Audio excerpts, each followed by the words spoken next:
ณณขณะนี้เราได้ทำการตัดสินการย้ายบุรีรัมย์เป็นที่เรียบร้อยแล้วครับเพื่อความปลอดภัยกรุณายังคงนั่งประจำที่รัดเข็มขัดและงดใช้โทรศัพท์จนกว่าสัญญาณแจ้งรัดเข็มขัดจะดับลงโปรดใช้ความระมัดระวังอย่าเปิดที่เก็บสัมภาระและตรวจนับสิ่งของก่อนลงจากเครื่องในนามของสายการบินแอร์เอเชียกัปตันปฐมนักบินผู้ช่วยนัทวุฒิและพนักงานต้อนรับขอขอบพระคุณทุกท่านที่ร่วมเดินทางกับเราหากต้องการความช่วยเหลือเพื่อถึงราคาผู้โดยสารกรุณาติดต่อพนักงานภาคพื้นของเราครับที่แอร์เอเชียเราใส่ใจมากกว่าที่เห็นเพราะทุกคนคือคนสำคัญสำหรับวันนี้ขอขอบพระคุณและสวัสดีครับ Ladies and gentlemen, we have landed at Buriram Airport. For your safety, please remain seated, fasten your seatbelt. The use of mobile phone is not allowed. The seatbelt sign switched off. Do take care when opening the way compartments from falling to the aircraft. Please check you have your belongings and proper documents with you. If you need aid and assistance on arrival, please contact our ground staff. Thank you for being with our Asia. Have a pleasant day in Buriram. ขอบคุณครับ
ผู้มีเกียรติครับขอความกรุณาตรวจสอบสัมภาระกระเป๋าสตางค์โทรศัพท์มือถือรวมถึงเอกสารการเดินทางในกระเป๋าเก้าอี้ด้านหน้าที่นั่งและบนที่แขวนสัมภาระในศีรษะของท่านให้เรียบร้อยก่อนที่ท่านจะออกจากเครื่องบินครับขอบคุณครับ Ladies and gentlemen, please check once again on your seat pocket and the overhead compartments for valuable items such as wallet, passport, or electronic devices. Kindly ensure that you have all your belongings with you. Thank you.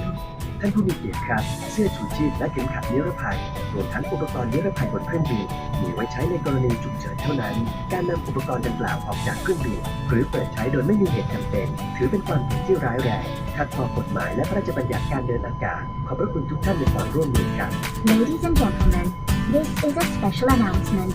Removal of life vest, seatbelt, or an unauthorized use of any safety equipment is a serious offense and is against the Thai Air Navigation Act. Thank you for your cooperation. สวัสดีครับ บ๊ายบาย สวัสดีครับ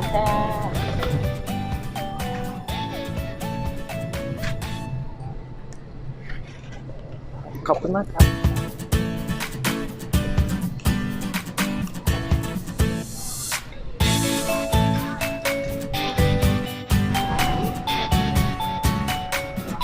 ขอบคุณครับพี่สาว ขอบคุณครับ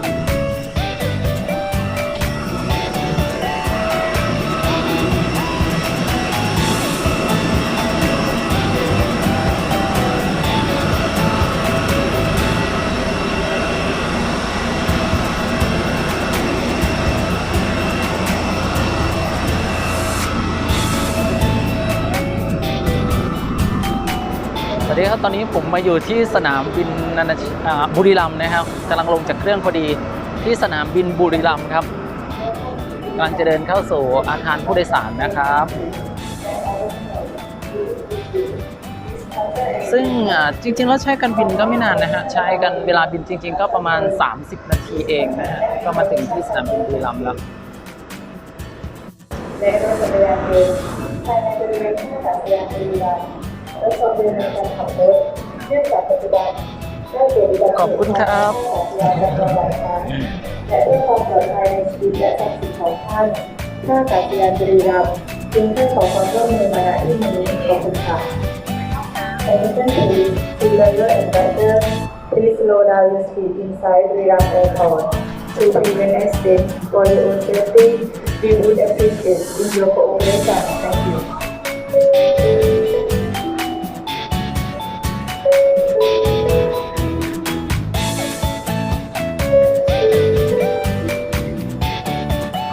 ตัวแอร์สวัสดีครับสายการบินนกแอร์ผู้บินที่ดี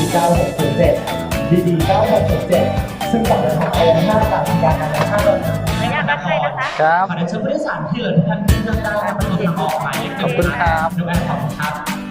อุ้ยขอบคุณ ขอบคุณครับคุณลุงครับที่ดีนะครับบ๊า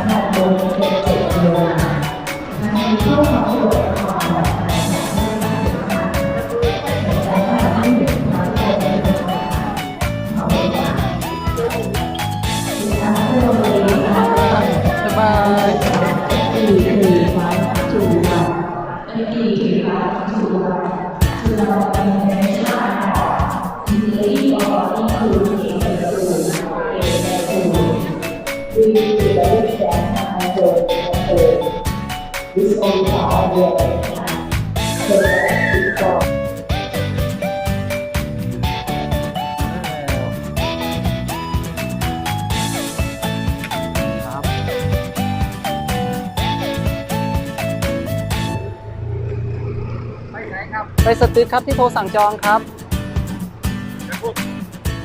ทั้งหมดเป็น3 คนครับ